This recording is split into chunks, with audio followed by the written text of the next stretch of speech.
നമസ്കാരം. നവംബർ 20-ന് ലോക്സഭയിൽ സെഷൻ ആരംഭിച്ചത് മുതൽ തന്നെ അദാനി വിഷയമാണ് കോൺഗ്രസ് നിരന്തരമായിട്ട് ഉന്നയിച്ചുകൊണ്ടിരിക്കുന്നത്.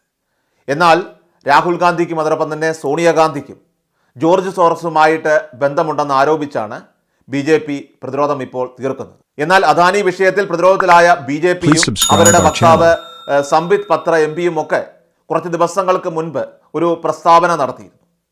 രാഹുൽ ഗാന്ധി രാജ്യദ്രോഹിയാണ് എന്നും അദ്ദേഹത്തെ രാജ്യത്ത് നിന്ന് പുറത്താക്കണമെന്നും പറഞ്ഞായിരുന്നു ആ പ്രസ്താവന.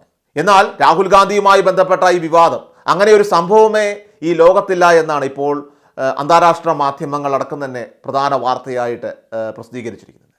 സത്യത്തിൽ ഒരു തെളിവുമില്ലാതെയാണ് സോണിയാഗാന്ധി അതുപോലെ തന്നെ രാഹുൽ ഗാന്ധി MP അടക്കമുള്ള കോൺഗ്രസ് നേതാക്കൾക്ക് അമേരിക്കൻ വ്യവസായി ജോർജ് സോറസുമായിട്ട് ബന്ധമുണ്ട് എന്ന വ്യാജ വാർത്ത BJP അടിച്ചുവിട്ടത്. ഇപ്പോഴിതാ ലോകത്തിലെ ഏറ്റവും വലുതിലൊന്നും ആധികാരികമായിട്ട് വാർത്തകൾ അത് ജനങ്ങളിലേക്ക് എത്തിക്കുന്നതുമായിട്ടുള്ള ഫ്രഞ്ച് വാർത്താ ഏജൻസിയായ മീഡിയ പാർട്ട് BJPയുടെ ഈ ആരോപണം തള്ളിക്കളഞ്ഞിരിക്കുകയാണ്. ഇത് വ്യാജമെന്ന് കണ്ടെത്തിയിരിക്കുകയാണ്.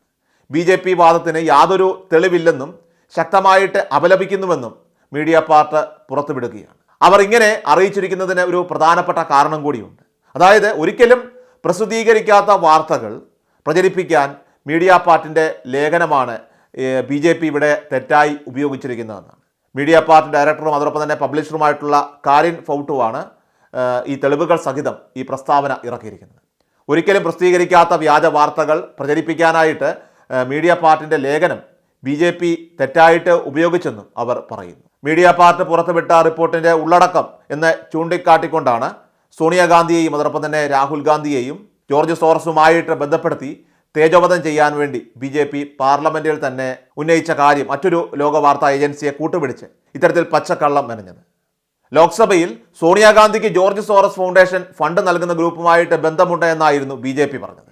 US ഡീപ് സ്റ്റേറ്റിന്റെ ഭാഗമാണെന്ന് ആരോപിക്കപ്പെടുന്ന ശതകോടീശ്വരൻ ജോർജ് സോറസിന്റെ പേരുമായിട്ടും അതോടൊപ്പം തന്നെ ഫൗണ്ടേഷനുമായിട്ടും ബന്ധപ്പെടുത്തിയുള്ള ആരോപണങ്ങളാണ് സോണിയാഗാന്ധി അടക്കമുള്ള കോൺഗ്രസ് നേതാക്കൾക്കെതിരെ BJP ഉയർത്തുന്നത്. അതായത് 2023 ഫെബ്രുവരി 17-ന് മ്യൂണിക് സുരക്ഷാ സമ്മേളനത്തിന് മുന്നോടിയായിട്ട് നടത്തിയ ഒരു പ്രസംഗത്തിൽ അദാനി വിഷയം പ്രധാനമന്ത്രി നരേന്ദ്രമോദിക്ക് തിരിച്ചടിയാവുമെന്നും അത് ഇന്ത്യൻ ജനാധിപത്യത്തിൻ്റെ പുനരുജ്ജീവനത്തിന് തന്നെ പുതിയ വഴി തെളിക്കുമെന്നും ജോർജ് സോറസ് വളരെ വ്യക്തമാക്കിയിരുന്നു. അതാരും അദ്ദേഹത്തെ പറഞ്ഞു പഠിപ്പിച്ചതല്ല, മറിച്ച് അദ്ദേഹം മനസ്സിലാക്കിയിട്ടുള്ള ചില കാര്യങ്ങൾ ആ ഒരു സമ്മേളനത്തിൽ പറഞ്ഞു എന്ന് മാത്രമാണ്. എന്നാൽ അതോടെ മോദിയെയും അതോടൊപ്പം തന്നെ അദാനിക്കുമെതിരെ ഒക്കെ തന്നെ നിൽക്കുന്ന ആളുകളെ അത് അവർ ആരായാലും കോൺഗ്രസ് നേതാക്കളുടെ സുഹൃത്തുക്കൾ എന്ന് പറയാൻ BJP ഇതിലൂടെ ഇപ്പോൾ തയ്യാറായിരിക്കുകയാണ്. നോക്കുക, യാതൊരു അടിസ്ഥാനവും ഇല്ലാത്ത ഒരു കെട്ടിച്ചമച്ച വാർത്തയാണിതെന്ന് ഓർക്കേണ്ടതായിട്ടുണ്ട്. അന്താരാഷ്ട്ര വിവരങ്ങൾ വിലയിരുത്തുന്നവർ ഇന്ത്യയെക്കുറിച്ചും അതോടൊപ്പം തന്നെ ഇന്ത്യയിലെ വ്യവസായികളെക്കുറിച്ചും ഒക്കെ തന്നെ വിലയിരുത്തുന്ന രീതിയിലുള്ള പ്രസ്താവനകൾ നടത്തുന്നതൊക്കെ തന്നെ ഒരു സ്വാഭാവികമായിട്ടുള്ള കാര്യമാണ്. അങ്ങനെ വ്യവസായികൾ പറഞ്ഞിരിക്കുന്ന ചില കാര്യങ്ങളാണിത്.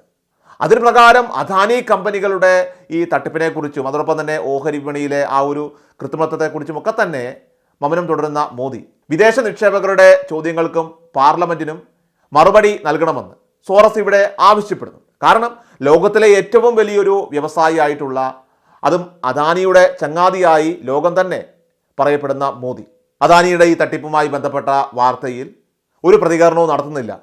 ഇത് ലോകത്തിലെ മറ്റൊരു വ്യവസായി പറഞ്ഞത് ഇവിടെ കോൺഗ്രസിൻ്റെ പ്രേരണ കൊണ്ടൊന്നുമല്ല. അതുമാത്രമല്ല, അദാനി ബന്ധത്തിൽ ഇവിടെ പ്രധാനപ്പെട്ട ഒരു കാര്യം, അദാനി ബന്ധത്തിൽ ഇന്ത്യയിലെ ഫെഡറൽ ഭരണകൂടത്തിന് മേലുള്ള മോദിയുടെ നിയന്ത്രണം ഇതോടെ നഷ്ടമാവുകയും അതോടൊപ്പം തന്നെ പരിഷ്കരണങ്ങളൊക്കെ തന്നെ പുതുതായിട്ട് വരികയും ചെയ്യുമെന്നും സോറസ് അവിടെ വ്യക്തമാക്കിയിരുന്നു.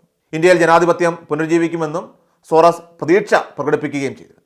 അദ്ദേഹം ഒരു അഭിപ്രായം മാത്രമാണ് പറഞ്ഞത്. അത്തരത്തിൽ അതിൽ കോൺഗ്രസ് എന്ത് പിഴച്ചുവെന്നാണ് ഇതിനെ അനുകൂലിക്കുന്നവരെല്ലാം തന്നെ ഇപ്പോൾ ചോദിക്കുന്നത്. പ്രധാനമന്ത്രിയുമായി ബന്ധപ്പെട്ടിരിക്കുന്ന അദാനി പ്രതിസന്ധി ഇന്ത്യയിലെ ജനാധിപത്യ പുനരുജ്ജീവനത്തിന് ഇടയാക്കിയെങ്കിലും അദാനിയുമായി ബന്ധപ്പെട്ട പ്രതിസന്ധി ഇന്ത്യയിലെ ജനാധിപത്യ പുനരുജ്ജീവനത്തിന് ഇടയാക്കിയാലും അതിൽ ജോർജ് സോറസിൻ്റെ പ്രസ്താവനയ്ക്ക് പങ്കൊന്നുമില്ല എന്ന് അന്ന് തന്നെ കോൺഗ്രസ് തള്ളിപ്പറഞ്ഞിരുന്നു. ഇന്ത്യയിൽ ജനാധിപത്യത്തിൻ്റെ പുനരുജ്ജീവനം കോൺഗ്രസിനെയും അതോടൊപ്പം തന്നെ പ്രതിപക്ഷ കക്ഷികളെയും രാജ്യത്തെ തെരഞ്ഞെടുപ്പ് പ്രക്രിയയും എല്ലാം തന്നെ ആശ്രയിച്ചാണ് അത് സംഭവിക്കുന്നതെന്നും ജോർജ് സോറസിനെ പോലെയുള്ള വ്യക്തികൾക്ക് ഈ തെരഞ്ഞെടുപ്പ് ഫലങ്ങളെയൊക്കെ നിർണ്ണയിക്കാനാവില്ല എന്നും കോൺഗ്രസ് ഇതിനോടകം തന്നെ വ്യക്തമാക്കിയിട്ടുണ്ട്. എന്നാൽ പ്രതിപക്ഷ നേതാവ് രാഹുൽ ഗാന്ധിയെ ഭയക്കുന്ന BJP ഇത്തരത്തിൽ വ്യാജ വാർത്തകളും പച്ചക്കള്ളങ്ങളും ഒക്കെ തന്നെ പ്രചരിപ്പിക്കുകയാണ്. ഇതിനു മുൻപും രാഹുൽ ഗാന്ധിക്കെതിരെ നിരവധിയായിട്ടുള്ള വ്യാജ വാർത്തകൾ പ്രചരിച്ചിട്ടുണ്ട്. കർണാടകത്തിലെ ഒരു പ്രസംഗത്തിൻ്റെ പേരിൽ ഗുജറാത്തിൽ കൊണ്ടുപോയി കേസ് കൊടുത്ത് രാജ്യത്തെ കോടതികൾ മുഴുവൻ രാഹുൽ ഗാന്ധിയെ കയറിയിറക്കി MP സ്ഥാനത്ത് നിന്ന് പോലും അയോഗ്യനാക്കി ഇന്ത്യയിൽ നിന്ന് നാട് കടത്തണമെന്ന് വരെ പറഞ്ഞ് BJP തന്ത്രങ്ങൾ നടപ്പിലാക്കി. എന്നാൽ ആ തന്ത്രങ്ങളെല്ലാം തന്നെ പൊളിഞ്ഞു വീണുവെന്ന് മാത്രമല്ല, BJP അവസാനം രാഹുൽ ഗാന്ധിയുടെ മുന്നിൽ തോറ്റ് തൊപ്പിയിടുന്ന കാഴ്ചയാണ് പിന്നീട് രാജ്യം കണ്ടത്. ഈ വിഷയവും അതുപോലെ തന്നെയാകും എന്ന കാര്യത്തിൽ യാതൊരു തർക്കവുമില്ല. ഇന്ത്യയുടെ പ്രതിപക്ഷ നേതാവിനെ രാജ്യദ്രോഹി എന്നും ഏറ്റവും വലിയ വിദേശികളുടെ ചാരൻ എന്നൊക്കെ തന്നെ വിളിച്ചു പറയുന്ന BJPയുടെ ഈ ആരോപണം, അത് ഈ റിപ്പോർട്ട് കൂടി പുറത്തു വന്നതോടെ രാജ്യത്തെ ജനങ്ങൾ അതെടുത്തിപ്പോൾ അറബിക്കടലിൽ എറിഞ്ഞിരിക്കുകയാണ്. കൂടുതൽ കരുത്തോടെയുള്ള രാഹുൽ ഗാന്ധിയുടെ ഈ വരവോടെ ഇപ്പോൾ വീണ്ടും പടുകുഴിയിലേക്ക് BJP പോകാനുള്ള എല്ലാ സാധ്യതകളുമാണ് ഈ വാർത്തകളിലൂടെ ഇപ്പോൾ വ്യക്തമാകുന്നത്.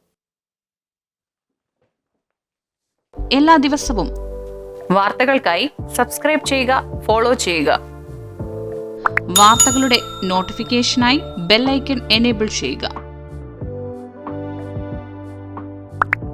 Please subscribe our channel.